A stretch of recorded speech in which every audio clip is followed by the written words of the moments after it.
नमस्कार साथियों, मैं आज एक पुनः नया वीडियो लेके आप लोगों के सामने में उपस्थित हुआ हूँ।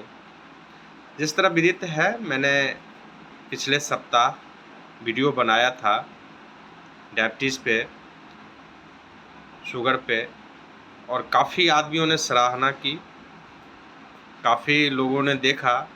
जितने भी हमारे वीडियो देखे और हमें हौसला बढ़ाए, मैं उन सबको साधुवाद देता हूँ। देवतुल्य हमारे दर्शक जो देखे वीडियो और उन्होंने उस पर सराहना की, मैं उन सबको हाथ जोड़ के प्रणाम, नमस्कार, साधुवाद देता हूँ।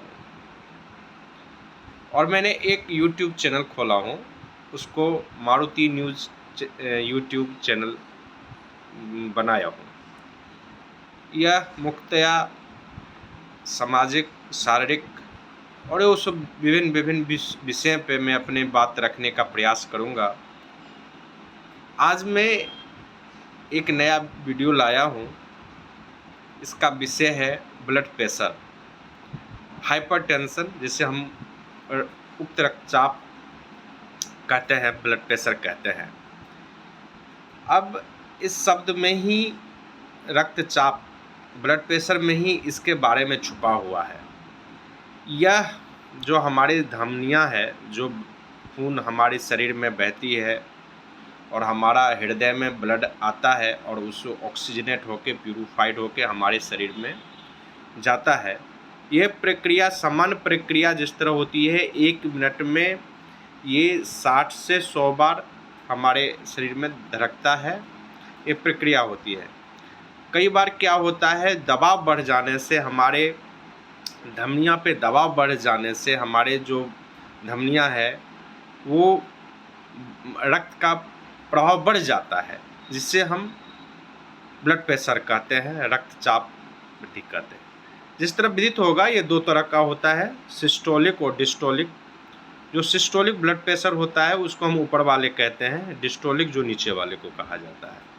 ये जानते होंगे 120/80 होता है, mmHg जो होता है, ये सामान्य होता है। इसमें भी 2 है, एक है प्री हाइपरटेंसिव और एक है कन्फर्म हाइपरटेंसिव, जिसे उपचाप कहते हैं। कई बार ये 90 से लेके 130-140 जो प्री हाइपरटेंसिव कहलाते हैं, और जो 100 से ऊपर बढ़ जाते हैं नीचे वाले, और ऊपर वाले 140, 160, 180 हो जाते हैं, उसे हम हाइपरटेंसिव पेशेंट कहते हैं। अब इसमें सबसे बड़ी बात आती है लक्षण। इसमें सबसे बड़ा जो लक्षण है वो सिर दर्द है, हेडेक जिसे हम कहते हैं। कई बार चक्कर आ जाता है, आँख के सामने धुंधली दिख जाती है, और हमारे जो शरीर में कई तरह के अन्य लक्षण दिखने लगते हैं। उसमें से सबसे बड़े अनिद्रा हम कह सकते हैं, सर भारी रह लेना, बार बार चक्कर आना, कई बार उल्टी भी आ जाती है। ये मुख्य लक्षण है। अब उसके बाद है क्या कारण है जो हमारे शरीर में ब्लड प्रेशर इस तरह से बढ़ जाता है। एक तो वंशानुगत भी इसमें देखा गया है, जिसके किसी के फादर के, पिताजी के, माताजी के, भाई के परिवार में यदि किसी के है तो उसमें भी आने की लक्षण बढ़ जाती है। दूसरा जो मुख्य लक्षण है, उसे हम अत्यधिक नमक का सेवन, यानी साल्ट का, नमक का अत्यधिक सेवन करते हैं। खासकर जो ये हम लोग नमक जो लाते हैं, जिसे उजला नमक कहते हैं, ये समुद्री नमक कहते हैं, ये ज़्यादा ब्लड प्रेशर बढ़ाने में इसका हाथ होता है। हम उसके जगह पर यदि अन्य नमक का स्रोत लें, जिसे हम सेंधा नमक कहते हैं, काला नमक कहते हैं, यह उसके कंपैरिजन में थोड़ा ब्लड प्रेशर नहीं बढ़ाता है और ये थोड़ा बचाता है। दूसरा इसके साथ साथ और होता है, जिसे हम लोग कहते हैं शराब का सेवन करने का भी कारण है। तनाव है, मानसिक तनाव जो मूल कारण में से एक बहुत बड़ा कारण है। स्मोकिंग भी है। कई बार ज़्यादा हम लोग मांसाहारी भोजन खाने से भी जो है ना, हमारे ब्लड प्रेशर बढ़ने का संभावना बढ़ जाता है। तो हमारा सबसे पहला जो मैंने बताया, अत्यधिक नमक करना।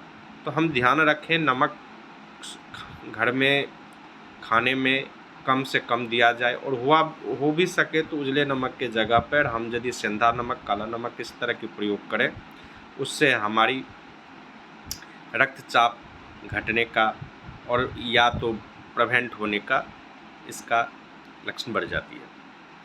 अब इसका सबसे बड़ी बात है अब इलाज। सबसे इलाज तो बता ही दिए खाने का लेके, और दूसरा होता है इसमें व्यायाम का जो है ना बहुत बड़ा रोल है। यदि हम योगा, व्यायाम, प्राणायाम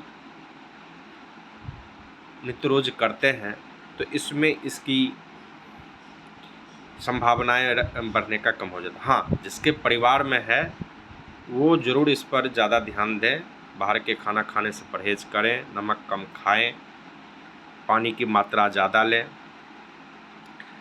अब एक आपको रोचक बताता हूँ, दुनिया में सबसे ज़्यादा WHO बताता है हार्ट डिजीज़ के कारण ही आदमी की मृत्यु होती है।